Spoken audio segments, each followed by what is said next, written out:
Alors il y a des mailles, des trous, dirons-nous, dans la frontière. Il y en a près de Maasdelshamps, il y a un endroit où la frontière s'interrompt et pour des raisons agricoles. Donc il y a un ou deux points faibles, dirons-nous, dans cette frontière.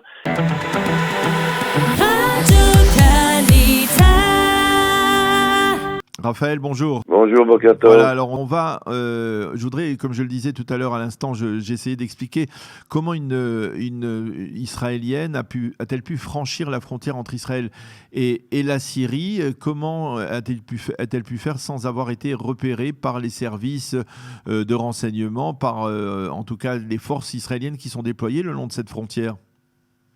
Alors il y a des mailles, des trous, dirons-nous, dans la frontière. Il y en a près de Maasdelshamps, il y a un endroit où la frontière s'interrompt et pour des raisons agricoles. Et il y a un autre endroit pas loin des fermes de Sheba. Donc il y a un ou deux points faibles, dirons-nous, dans cette frontière. Il y a aussi les points de passage comme Konetra, où il y a énormément de gens qui traversent dans un sens ou dans l'autre, qui sont surtout du personnel diplomatique ou même des hommes d'affaires qui ont des permis, qui passent par les points de passage des Nations Unies, et une jeune femme n'éveille pas nécessairement l'alerte, la curiosité, et elle peut passer avec une délégation ou se mélanger à des gens. Il y a pas mal de possibilités. On en veut pour preuve le nombre de fois où dans l'autre sens, Tsahal a appréhendé soit des bergers, soit des braconniers. Alors justement, c'est-à-dire apparemment, d'après ce que l'on sait pour l'instant ce matin, il semblerait qu'elle ait franchi la frontière à hauteur de Maasdelshamps, pas loin du mont Hermon, à un endroit où il n'y avait pas de frontière. Mais comment expliquer que personne ne l'ait remarqué? C'est-à-dire qu'il n'y ait pas de frontière, qu'il n'y ait pas de barrière de clôture. On peut le comprendre peut-être pour des raisons topographiques, mais est-ce que finalement, comment elle a pu passer sans avoir été repérée, alors que dans l'autre sens, il est probable que n'importe lequel des personnes, des Syriens qui auraient voulu franchir la frontière aurait été repéré immédiatement?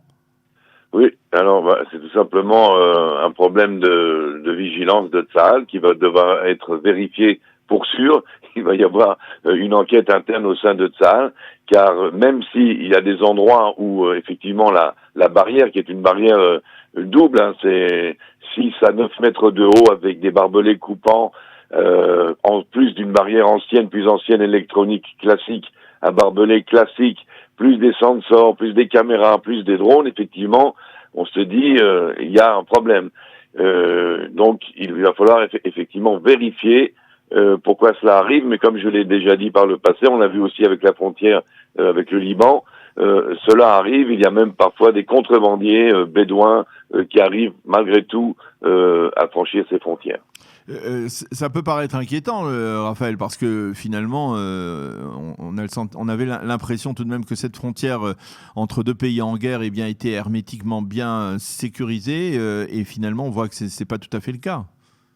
Exactement, mais il ne faut pas oublier que ce qu'on peut redouter dans ce genre de passage de frontière, c'est un acte terroriste. Or, nous savons que 80% à 90% de la prévention d'un acte terroriste, c'est d'abord les renseignements, c'est l'intelligence qu'on a sur l'ennemi, sur les déplacements suspects de personnes.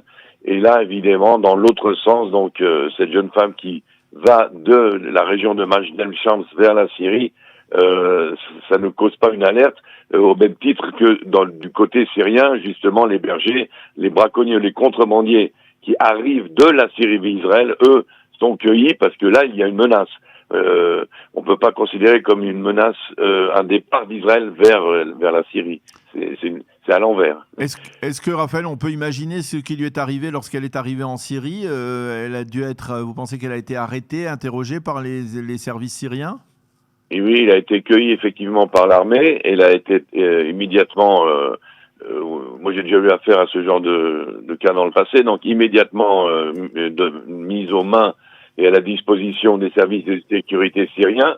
D'ailleurs, les Syriens, au début, ont demandé beaucoup de choses parce qu'ils pensaient avoir sous la main soit une agent du Mossad, soit une soldate égarée. Et donc, ils pensaient pouvoir négocier quelque chose de beaucoup plus sérieux que deux bergers, etc.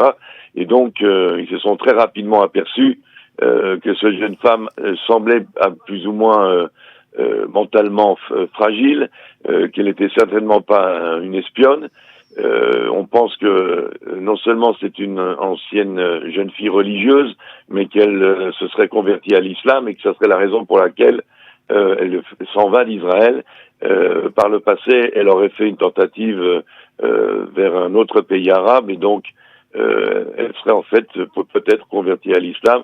Donc elle n'est même pas tellement sûre qu'elle soit très contente de revenir.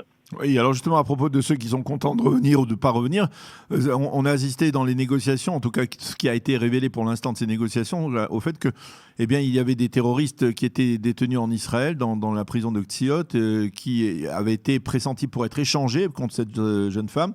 L'un d'eux, qui est un terroriste du Hezbollah, n'a tout simplement pas voulu aller en Syrie. Ça prouve que peut-être que la situation en Syrie n'est pas véritablement bonne pour lui. Ah ben ça, on peut pas être plus clair, je pense, sur la différence entre la dictature du régime d'Assad en Syrie et la démocratie israélienne. Et donc, même un terroriste arrêté et condamné ici préfère prendre ses chances avec le système juridique israélien qui le protège en tant que détenu, et puis les droits de l'homme en Israël, par rapport à la Syrie, où il est évident que même quelqu'un qui a agi pour la Syrie, on l'a vu avec l'Iran, on l'a vu avec la Libye, combien de fois n'a-t-on pas vu des terroristes tomber sous le coup près juste pour servir de bouc émissaire. Et donc c'est très sagement que ces Syriens ont refusé. N'oublions pas que le prisonnier de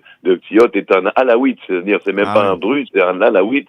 Donc et ça prouve à quel point il redoute le traitement qu'il pourrait subir en rentrant en Syrie.